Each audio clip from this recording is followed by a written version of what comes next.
I want you to imagine that you are in the best place you could ever be in your life. You've just landed the job you've always wanted, and waiting for you at home is your loving girlfriend who has done her best to make you one of the most mouth-watering meals you've ever had the pleasure of enjoying. You think to yourself, she's the one. You pull that ring out of your pocket and propose, and she says yes, naturally. This is truly the best day of your life, and nothing can take that away from you. After dinner, you decide to go into your office and play a game to decompress. Well, Dokkanbattle is celebrating its 10th year anniversary. Why not play that? Filled with anticipation, you play the game and have a blast with the newly released characters. You wonder to yourself, how in the world could they possibly top this? Filled with excitement, you run to Twitter and post your thoughts on who could eventually appear in part 2 of Dokkan's 10th year anniversary. And soon you discover it to be one of the biggest mistakes of your entire life. The timeline is now flooded with people responding to your tweet. You've just committed a cardinal sin in the eyes of the dokkanbattle community by posting your thoughts on a potential part 2 character. And now, the community wants blood. That job you love so much, gone. That wife of yours, well, you never could have guessed this, but she was actually one of the community's biggest haters. Zed, you are now the scum of the earth, homeless, hungry, and alone. You now have nothing left in the world. This is what it feels like to talk about almost anything in the dokkanbattle community. After years of community speculation and getting the same result time after time, it's no wonder why many people are tired of it altogether. Even during the most anticipated celebration in dokkanbattle history, things are no different. And that's exactly what this video is bringing to light. Because some of this shit is fucking stupid. Like, I've had people tell me that Goku and Frieza is more hype than Orange fucking Piccolo.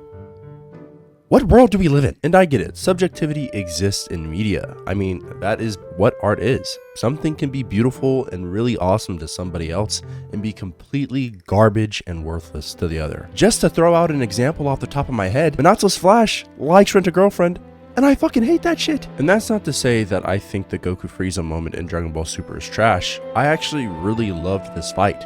I thought it was insanely cool. But I would be lying to you if I told you that I didn't think a Namekian transformation in the series was hype as fuck. A Piccolo transformation has been talked about in the Dragon Ball community forever now. You look up Piccolo transformation and some of the craziest shit pops up. Hold on a second. See? Wait, what was this video about again? Oh yeah.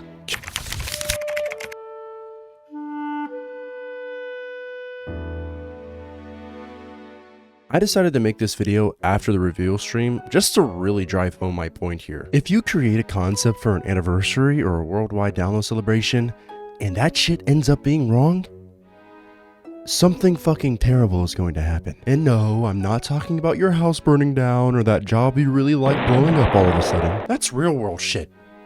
Nobody gives a fuck about that. I'm talking about something so much worse. Getting ratioed is like 9/11-2 for the Chronically Online. You've most likely hopped on Twitter, given too spicy of a take, and regretted it. It happens to the best of us.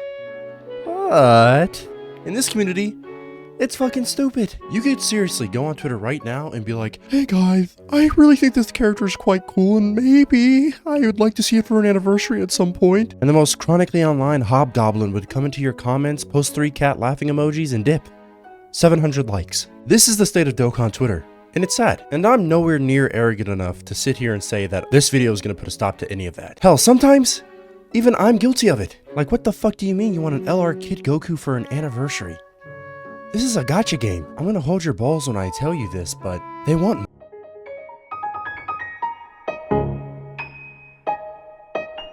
At the end of the day, whenever we're speculating on who's potentially going to be coming for any sort of celebration, we have to understand that the games want money. They are more likely than not going to pick the character that builds up the most hype and anticipation in the community. Whether you're playing Dokkanbattle or Fate Grand Order or Zenless Zone Zero, between all of these games, they have one thing in common.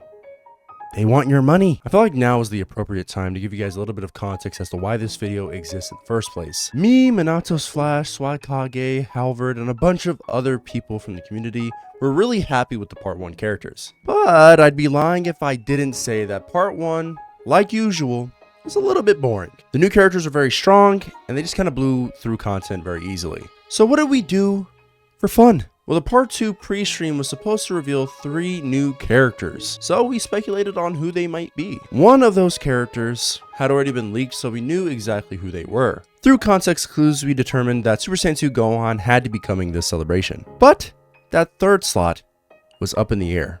Nobody could possibly guess who it was going to be. Orange Piccolo, most of us say with glee, except Abu didn't like that.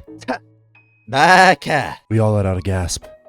What insider knowledge could Abu possibly have? We had to know. Who could it be, Abu? I finally asked the question. The entire group chat holds all action. Abu is typing. Seconds feel like minutes. Minutes feel like hours. And then finally. And then fucking Goku Frieza, man. Now, when we saw this, I'm not gonna lie, the entire group chat was on his head. It kind of goes against the entire point of the video, but in our defense, this guy Abu is fucking stupid. Now, you will hear that and think I'm being mean. And I'm not. I'm simply being honest. This is the same guy who, I am not kidding, said Beast Gohan was foreshadowed 30 years ago. Alright, swag. You just said Beast was an asshole, right?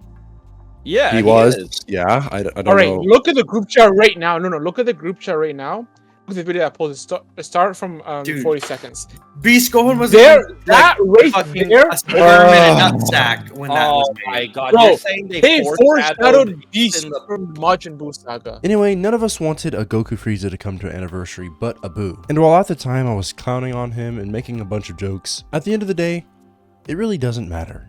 People are allowed to want what they want and speculate in the community. But the day that reveal stream happened and we finally had confirmation that a Goku Frieza was coming for that third slot, shit went ballistic. We had people on Twitter shitting on our posts, hitting us with ratios left and right, and not to mention the actual tyranny Abu went on in our group chat. All for saying that we wanted Orange Piccolo instead. I guess the main point of this video is to say, leave Swag Kage alone. And also, what the fuck do you mean Orange Piccolo is less hyped than Goku Frieza? The dude literally punched Gamma too. How are we not gonna fucking call that?